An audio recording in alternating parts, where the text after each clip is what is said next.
Hello YouTube, this is Keith with a first look at SkyForge. This is an upcoming MMO that's supposed to hopefully come out this year, and I figured I would do some quick look-throughs of the closed beta. So maybe help you make a decision as to what if you want to buy a Founders Pack or participate in the other betas or play the game when it comes out. So I figured we would start there. Apologize for the mic, it sucks, I know, I'm sorry. So let's get on into the game. Alright, so we're going to start with some open world stuff. I'm not going to do a lot of combat in this video because there are a lot of YouTube videos out there that go over combat and dungeons and all that kind of stuff. I kind of wanted to look at the other stuff of the game because it's more, there's more into it than well, no there's not. I was going to say than dungeons. Anyway, this is one of the two open world environments that I currently have access to. Right now I'm prestige level 16, basically I'm 1700. So I'm prestige level 1700, which I assume is level 17. I have access to two open world environments. I also have access to like 10 dungeons. So the ratio there clearly is in balance of dungeons. I'll get into that a little bit later, but I do like the art style of the game. I like the mountains in the background. That's really cool. The dome, they've done a really good job with lighting. I don't have the best computer in the world, but I don't think I have the worst computer either, so nice shadows, nice lighting. It's pretty cool. I think it's kind of a mix between Guild Wars and maybe Neverwinter. Look at all the quests. I do like the way that they have organized, they have done the quests. You see, like, on the map, it shows you what your synopsis, basically, of what your quest is supposed to be, and also the percentage, I mean, the reward, and all that stuff. It's very clearly mapped. Wow, it's very clearly illustrated on the map, and that's really cool. And it also does these, like you see over my head right now, when you're not looking at a map, you have direct access to where you're supposed to be going on your HUD, basically, or not on your HUD, but on your screen. So I don't have to keep glancing down at my mini-map to figure out where the hell I'm supposed to be going.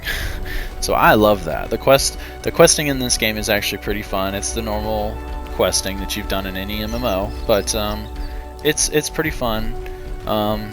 The game is definitely not for someone who enjoys open world content, though. If you really enjoyed Guild Wars, if you really enjoyed Arcade, if you really enjoyed World of Warcraft,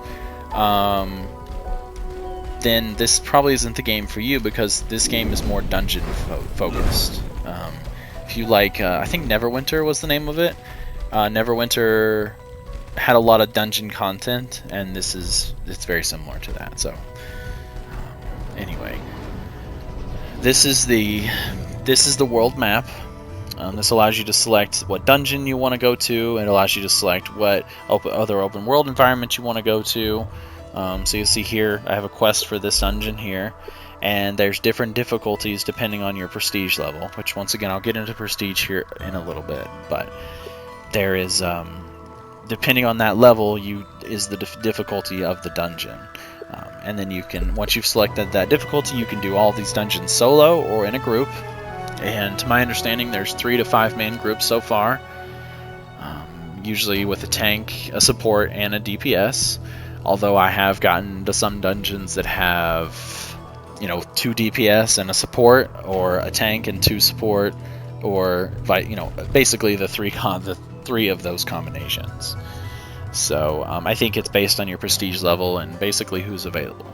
But the group finder is really good. It's been really snappy. There's been no real issues with that at all. So yeah, it's pretty cool as far as that goes. So this is the world.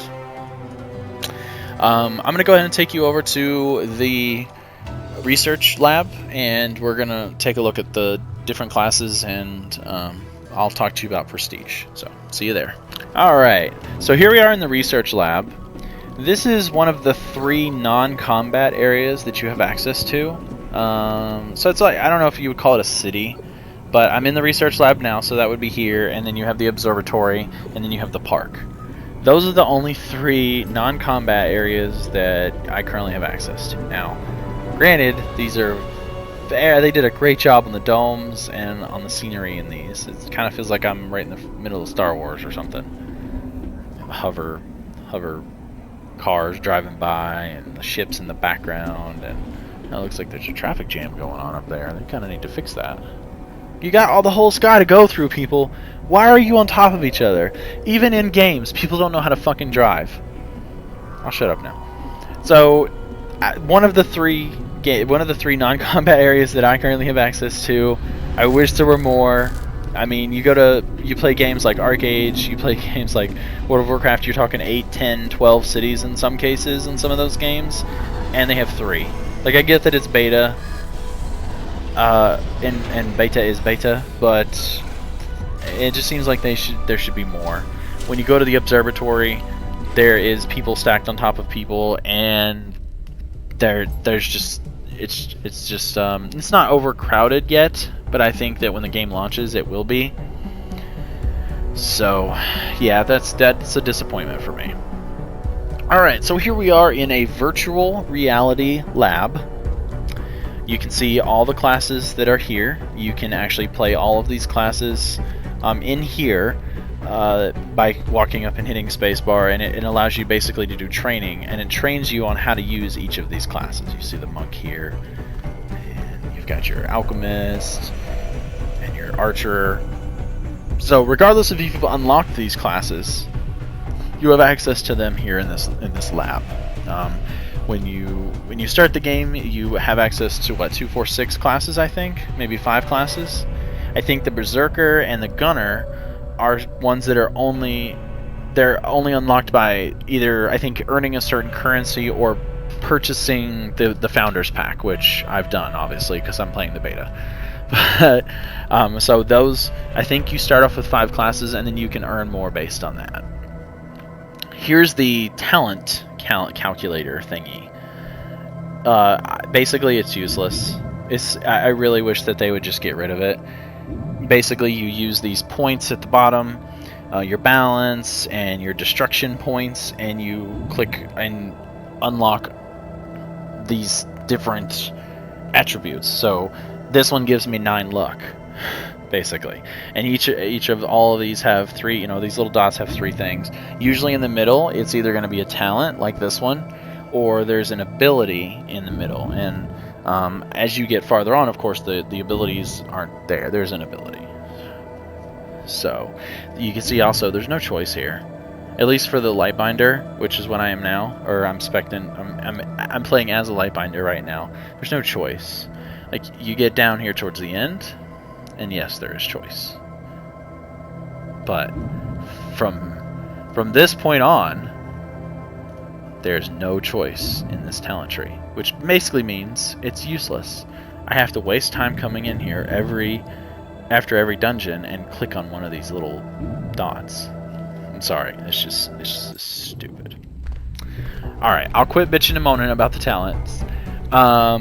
Combat. Now, like I said, I wasn't going to show a lot of combat, and I'm not going to, but I am going to show a couple of things. As a support, which the Lightbinder and the Alchemist are support classes, you are basically responsible for, there is some supporty things that you can do. As a Lightbinder, I have a shield, and I have Healy bubbles that will basically, if the person's attacked, they will get a little bit of health back, which, like Earth Shield from World of Warcraft, if you play a shaman. So as a Lightbinder, the attacks are a little clicky. So left click just does this little right click does a little AoE thing. Holding down left is my Cyclops beam of destruction, and then it basically goes on from there. As you can see from them dropping those bombs on the ground, combat is very fluid. Combat is very situationally based. It is up to you to get out of the fire. It is up to you to go and get these orbs here. These orbs will heal you, as that one just did, and it's the group is responsible for their own shit, basically. And I love that. After 10 years of healing people for different MMOs and trying to support people, and trying to heal people who stay in the fire when you need to get out of the fire. I love the fact that this game allows everybody to be DPS and a little bit of support thrown in there and heal your own shit, basically. You need to run around and get an orb, go around and get an orb and get some health. I have been in a couple of dungeons where people are not getting these orbs, or people are they're standing in these bombs, and some of these abilities will basically one-shot you. Some of these abilities that some of these bosses have. I can't remember what this boss has here. I don't know what this special ability is, but anyway, I'll just do a little bit more combat here. I'm sorry. I know. I said I wasn't gonna do combat. Let's do it.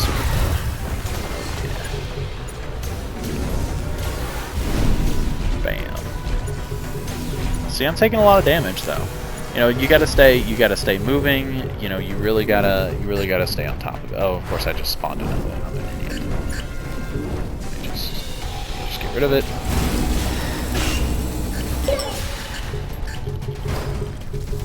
Hopefully, I didn't. Oh, I did. Oh no, I'm probably gonna die here. That would be fucking crazy if I died on a freaking YouTube video. I won't stop recording though. I didn't mean to call that many guys. Yeah, I'm dead. But look, there are orbs over here. Let me get the orb. Oh, look at that. He healed me. Oh, is that how this game works? I don't really understand this. Let me see if I can get my orbs in.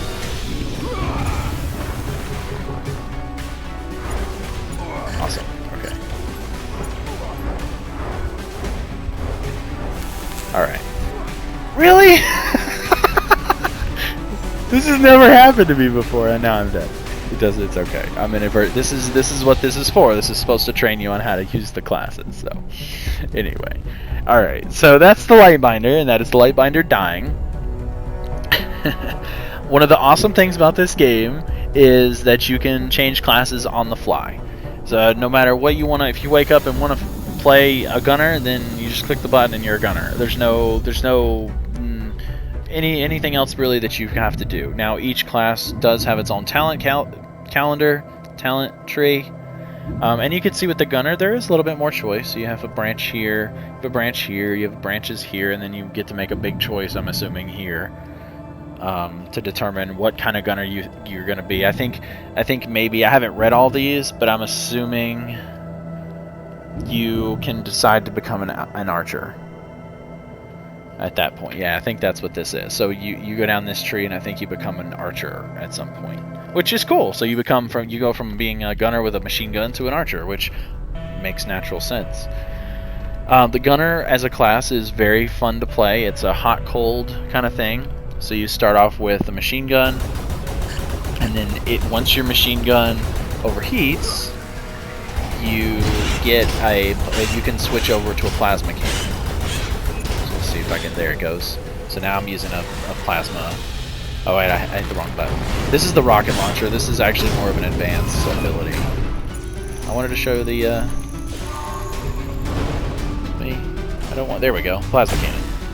It's a little purple beam of death. So you just run around and bam, bam, bam. Oh, and look, I call these guys again. I'll just go back to my.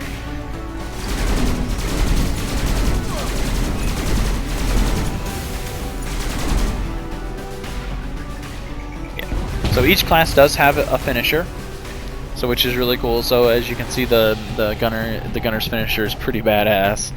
So each class definitely has its own feel. Each class is definitely different, which I know some games recently, like Arcade, a lot of the classes kind of had the same feel to them, and that's not the case in this game. You go play an alchemist, it is completely different from playing one of the melee classes, or even playing a Lightbinder, which is also a support class. But playing the monk here, I've trained with him a couple of times, and he has some really cool abilities, and just the class design in this game is really good. They've done an awesome job designing the classes and letting you choose and really try out all the classes. And determine what you want to do. So, last thing I'll talk about is prestige. I've been putting it off the whole video. Or maybe I didn't.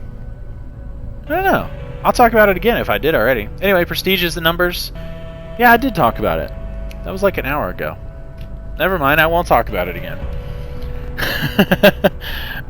You earn prestige by getting different talents and increasing your abilities and everything in the different classes. You also get prestige from different items. So you see this ring here has 56 prestige. So right now I'm at 15. Basically, I'm at 1600 prestige. So I'm assuming that's like level 16. I don't know how that works, but that's how everything works in the game, is based on prestige. I think I did say this already. It's been a long day. So anyway, I'm gonna shut up now. I hope I've helped someone make a decision as to if they wanted to try out this game or not. If you have any questions or comments, leave it in the comment section. And next beta, I will post a video with answers to those questions and content from those questions.